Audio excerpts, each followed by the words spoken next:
This portion of today's show is brought to you by Health Diagnostic Laboratory, Inc.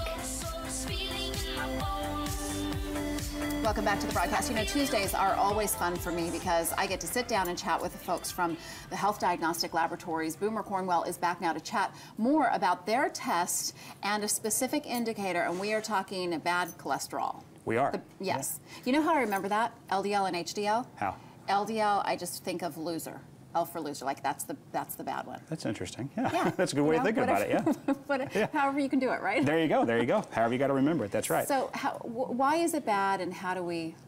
Well, specifically, it's made up of so many different components. We have an LDL, we have a VLDL, that kind of thing. One of the components that we look at, too, is called Lp(a), okay, which is, it's a lipoprotein particle. So if we think about it in terms of this, here's a lipoprotein particle.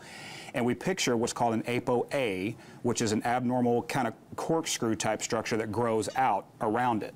Okay, so this is what a normal particle would look like, but picture this with what's called a kringle, or an abnormal protein structure, twisting and turning around this, attached to it. Okay. This isn't necessarily bad. This is not necessarily bad. Well, take a few of these things off and it wouldn't be bad. Yeah. Okay. But no, what makes this bad? A couple different things is, one, do we have a lot of these? And we test for that. Okay. Is this full of cholesterol? And we test for that. And then, are they abnormal in structure? Okay, which is an inherited factor, Lp(a). Okay, that we look at.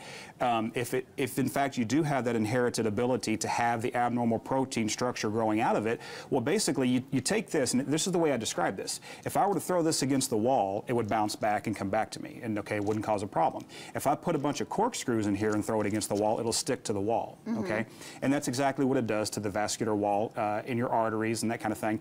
Is this will attach very easily. Okay, should it have those structures, it will attach very easily. Thus causing plaque rupture if you're prone to that, or you could actually form a blockage. And over a period of time, such as, and one of the things we were talking about is that my father-in-law last Thursday just had a heart attack. Yeah. We did his test a couple of years ago and found that he has a lot of these little bad guys floating around. And so he developed a blockage over a certain period of time, okay, and that blockage eventually caused, unfortunately, a coronary event last Thursday. And you said this Lp(a), is that what it's called? Lp(a). Okay, and it's a more of a genetic thing. I use the term inherited more than genetic. I mean, a gene by definition really can't change. It is inherited. We get the ability to form these little guys from mom and dad, okay? But in terms of Lp(a), if it is in abundance, we consider anything over 30 to be in abundance, okay? Then diet and exercise really won't do much to address it because it is an inherited factor, but we can still change the number, okay? So thus I don't call it necessarily gene-related. I guess you could say gene and inherited is kind of the same thing. And you would do this with statins and some medications? Interestingly enough, the first place you would want to go is probably a niacin or maybe even a phenofibrate. In many cases, not all, but in many cases, statin therapies can actually raise the number of Lp(a), which would be a bad thing. That's a common mistake. People who are prone to Lp(a) who get put on a statin therapy, I guess maybe the wrong statin therapy, would actually have this increase in number, which is not what we want. We want it to decrease. Right.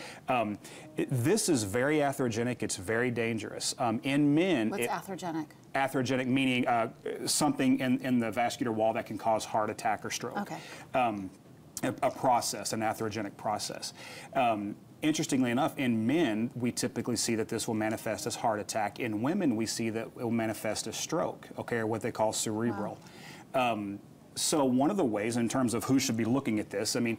well, shouldn't we all be looking? Well, we should all be tested for it? Yeah, we should all be looking at it. But specifically, if you have any women in the family who have had a stroke, particularly a stroke at a young age, this is something you definitely need to look at. This alone, by itself, on our panel, would be an indication for niacin or even a phenofibrate or a statin if the doctor thinks it's appropriate. And I do love what you guys promote there as far as therapies, because they're not always drug therapies. As a matter of fact, it's oftentimes just changing the intake of certain nutrients, like you said, you know, niacin and things like that. And I know Dr. Dahl talks a lot about that. Oh yeah, she's a big believer in that. I mean, you know, as is everybody at the lab. I mean, there's times when definitely a medication is going to be very appropriate and very necessary. But don't you think people get put on them now just as a course of it, like a routine? Well, too many times, you're right. Yeah, they do. And unfortunately, there's some bad guidelines sometimes that come out that say they're expensive. Well, they by are the expensive. way, yeah. They are expensive. I mean, that's why insurance companies a lot of times are not wanting to cover, certain medications and things because they are expensive. I feel like we're changing healthcare here. Yeah. I do. We are. I think maybe I'm going to run on the independent ticket. This is going to be my platform. Yeah, that's exactly right. So. Boomer, thank you for shedding light on this, and I think it reminds all of us how important some of this, and this is kind of one of those blood tests that almost marries, I know you don't want to say genetic because it's more an inherited thing, but like when I did my test, everything came back, thank goodness, pretty good. But I don't think we tested for this specifically. Well, we did, but I don't recall yours being bad. Okay. So.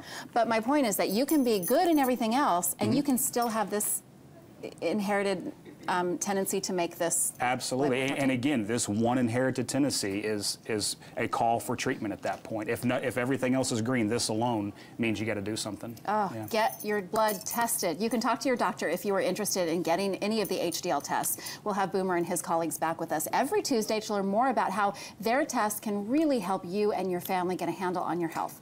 And you can get more information about the Health Diagnostic Laboratory by going to their website. It's hdlabinc.com. You can also call them at the numbers there on your screen, and they'll help you out. When we come back, we are Travoltifying our names. If you watch the Oscars, I think you know what this is going to be. We're back in a moment.